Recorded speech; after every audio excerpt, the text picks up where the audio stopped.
दोस्तों, आज हम आपको एक ऐसी कहानी सुनाने वाले हैं जिसे सुनने के बाद आप ये जरूर कहेंगे कि भले ही दुनिया कितनी ही नीचे गिर चुकी हो, लेकिन इंसानियत आज भी जिंदा है। तो इस कहानी की शुरुआत होती है साल 1983 से लिथुआनिया के एक छोटे से गांव में। यहाँ एक व्यक्ति अपने खेत में उगी खरपतवार को मशीन की सहायता से साफ करने निकलता है। उधर इसी खेत में उसकी दो जुड़वा बच्चियां छुपम छुपाई का खेल खेल रही थी, लेकिन इस बात का जरा सा भी अंदाजा मशीन पर बैठे उनके पिता को नहीं था। वो मशीन को लेकर खेत में कुछ दूर आगे बढ़ा ही था कि अचानक उसे किसी बच्चे की रोने की आवाज सुनाई दी। जब उस शख्स ने मशीन से नीचे उतर कर देखा तो उसके होश उड़ गए। दरअसल ये रोने की आवाज उसकी 3 साल की बेटी रासा की थी, जिसके दोनों पैर मशीन में आने की वजह से कटकर अलग हो चुके थे। अपनी बेटी को इस हालात में देखकर पिता की आंखों से आंसू रुक नहीं रहे थे। पिता और बच्ची के रोने की आवाज सुनकर आसपास के खेतों में काम करने वाले लोग भी दौड़कर उनके पास चले आए, लेकिन रासा की हालात को देखकर सब लोग हक्के बक्के रह गए। लोगों ने तुरंत ही इस बच्ची को लिथुआनिया के एक लोकल हॉस्पिटल में भर्ती करवाया, जहां रासा का प्राथमिक उपचार तो कर दिया गया, लेकिन उसके कटे हुए पैरों की सर्जरी कर उन्हें वापस जोड़ना उनके बस में नहीं था। बच्ची की क्रिटिकल कंडीशन को देखते हुए उसे मॉस्को ले जाने का फैसला किया गया। इसके लिए एक प्लेन का इंतजाम भी कर लिया गया। इधर मॉस्को में मौजूद डॉक्टर रामाजी के फोन की घंटी अचानक बजती है और उन्हें रासा की इस हालात के बारे में बताते हुए पूछा जाता है कि क्या वो इस छोटी बच्ची के पैरों की सर्जरी कर सकते हैं। डॉक्टर रामाजी अभी तक 12 घंटों से भी ज्यादा समय से ऑपरेशन थिएटर में थे और सर्जरी करके जस्ट बाहर ही निकले थे, लेकिन रासा की हालात के बारे में सुनकर वो मना नहीं कर पाए और सर्जरी के लिए हाँ कर दी।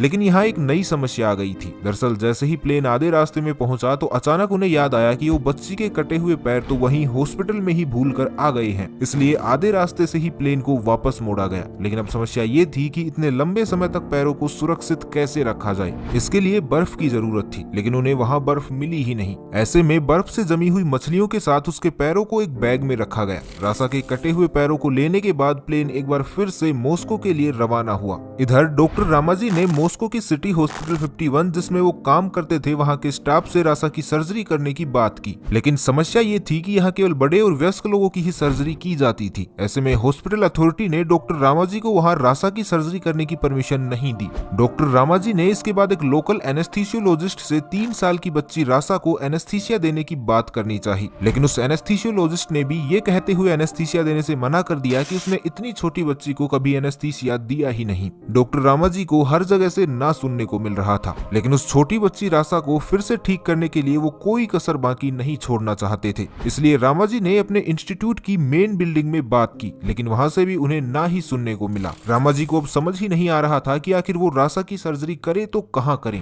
क्योंकि जहां भी उन्होंने ट्राई किया वहीं से उन्हें ना सुनने को मिल रहा था। हार कर उन्होंने फिलाटोव हॉस्पिटल में कॉल किया। फिलाटोव हॉस्पिटल रशिया का लीडिंग चिल्ड्रन हॉस्पिटल था। डॉक्टर रामाजी के वहां कॉल करने पर कॉल पर मौजूद स्टाफ ने चुटकी लेते हुए कहा कि हमारे पास अंगों को शरीर से अलग करने के पर्याप्त साधन ही नहीं है और आप सर्जरी करके पैरों को जोड़ने की बात कर रहे हैं। लेकिन डॉक्टर रामाजी के काफी ज्यादा आग्रह करने के बाद फिलाटोव हॉस्पिटल ने उन्हें अपने यहाँ रासा की सर्जरी करने की अनुमति दे दी। इसके बाद तुरंत डॉक्टर रामाजी ने रशिया की मिनिस्ट्री ऑफ हेल्थ केयर में फोन किया और रासा की गंभीर हालत बताते हुए 2 एनेस्थीसियोलॉजिस्ट को उनकी मदद के लिए फिलाटोव हॉस्पिटल में भेजने की मांग की। डॉक्टर रामाजी की ये मांग मान ली गई और उनकी मदद के लिए मॉस्को के 2 चीफ एनेस्थीसियोलॉजिस्ट को भेज दिया गया। इनमें से एक बाल रोग विशेषज्ञ भी था। अब जरूरत थी तो बाकी के अरेंजमेंट्स करने की। इसके लिए डॉक्टर रामाजी लगभग पूरी रात अकेले ही इधर से उधर भागते रहे। वो कभी ऑपरेशन थिएटर को तैयार करते तो कभी फोन करके रासा के अराइवल के बारे में पूछते। पूरी रात जागकर रामाजी ने रासा के हॉस्पिटल पहुंचने का इंतजार किया और फाइनली सुबह 6 बजे रासा फिलाटोव हॉस्पिटल पहुंच चुकी थी।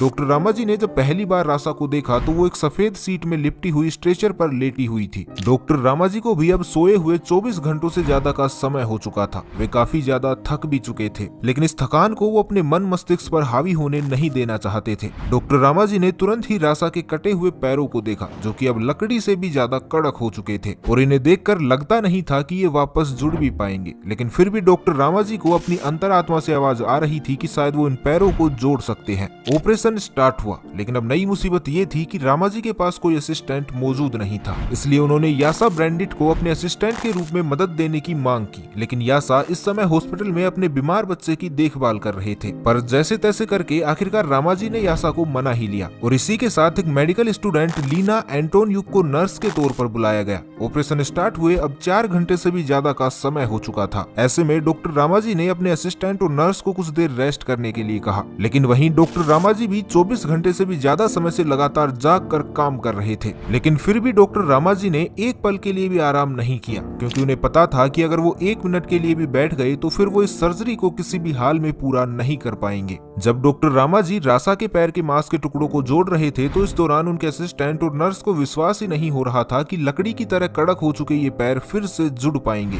लेकिन रामाजी ने ये कर दिखाया। डॉक्टर रामाजी ने रासा के पैरों पर अंतिम टाका लगाया और जैसे ही ऑपरेशन पूरा हुआ तो वो जमीन पर गिर पड़े, क्योंकि लगातार 25 से 30 घंटों से भी ज्यादा समय तक ना सो पाने के कारण और लगातार भाग दौड़ के कारण वो बुरी तरह थक चुके थे। लेकिन रासा के लिए उन्होंने अपनी नींद कुर्बान कर दी थी। डॉक्टर रामाजी ने उन कटे हुए पैरों को जोड़कर अब वो कारनामा कर दिखाया था जो किसी चमत्कार से कम नहीं था। इसके बाद चारों तरफ उनके इस चमत्कारिक कारनामे की खबर आग की तरह फैल गई। लोगों को विश्वास ही नहीं हो रहा था कि कटकर बिल्कुल अलग हो चुके पैरों को भी कोई जोड़ सकता है। इसके बाद डॉक्टर रामाजी के लिए बधाइयों के संदेश आने शुरू हो गए। हालांकि इसे देखकर फिलाटोव हॉस्पिटल के डॉक्टर कुछ हद तक बौखला भी गए और उन्होंने यहाँ तक कह दिया कि रामाजी ने तो रासा का केवल एक पांव जोड़ा है, बाकी का बचा हुआ एक पांव तो उनके हॉस्पिटल के सर्जन ने जोड़ा है। लेकिन रामाजी मीडिया के सामने आए और सर्जरी की पूरी स्थिति साफ की। इसके बाद रासा को मॉस्को के फिलाटोव हॉस्पिटल से छुट्टी दे दी गई। हालांकि इसके बाद लिथुआनिया के एक लोकल हॉस्पिटल में रासा को काफी दिन गुजारने पड़े। डॉक्टर रामाजी का रासा के प्रति लगाव और दरियादिली का अंदाजा आप इस बात से लगा सकते हैं कि रासा को लिथुआनिया रेफर करने के कुछ दिन बाद वे खुद भी लिथुआनिया पहुंच गए थे। रामाजी खुद रासा की अच्छी तरह से देखभाल करने लगे। वे उसे एक पिता की तरह गोद में लेकर खिलाते और उसकी मरहम पट्टी करते। जब रासा पूरी तरह से ठीक होकर पहली बार चली तो उसे देखकर डॉक्टर रामाजी की आंखें नम हो चुकी थी। जिस चीज के लिए उन्होंने इतनी मेहनत की थी आखिरकार अब वो उसमें सफल हो चुके थे। फाइनली रासा अब बिना किसी की मदद के खुद के पैरों पर चलने लगी थी। रासा के ठीक होने के बाद रामाजी ने रसिया छोड़ दिया और 1991 में अमेरिका में जाकर सेटल हो गई और अब वो अमेरिका के न्यू जर्सी में एक मेडिकल स्कूल के प्लास्टिक सर्जरी डिपार्टमेंट में प्रोफेसर हैं। अब आप यही सोच रहे होंगे कि रामाजी ने अचानक रसिया छोड़ने का फैसला क्यों लिया, तो इसका कारण था उनको अचानक मिली पॉपुलैरिटी और लोगों से मिला बेइंतहा प्यार, जिसके चलते उनके साथी और सीनियर डॉक्टर्स उनसे जलने लगे थे। लेकिन डॉक्टर रामाजी अपने काम से बेहद प्यार करते थे और लगातार अपना काम अच्छे से करते रहना चाहते थे, जिसके चलते उन्होंने रसिया छोड़ दिया। वेल, जो भी हो, लेकिन इस जलन के चक्कर में रसिया ने एक बहुत बड़ा और महान डॉक्टर खो दिया था। जब डॉक्टर रामाजी से अपने इस अचीवमेंट के बारे में पूछा गया तो उन्होंने कहा कि उन्हें खुशी है कि भगवान ने उनकी एक परीक्षा ली और वो उसमें सफल हो गए। सच में महानता की सही परिभाषा इसे ही कहते हैं। तो बस आज के लिए इतना ही। मिलते हैं एक नई वीडियो में, तब तक के लिए खुश रहें, मस्त रहें, हंसते रहें। भगवान करे आप सभी का दिन शुभ हो।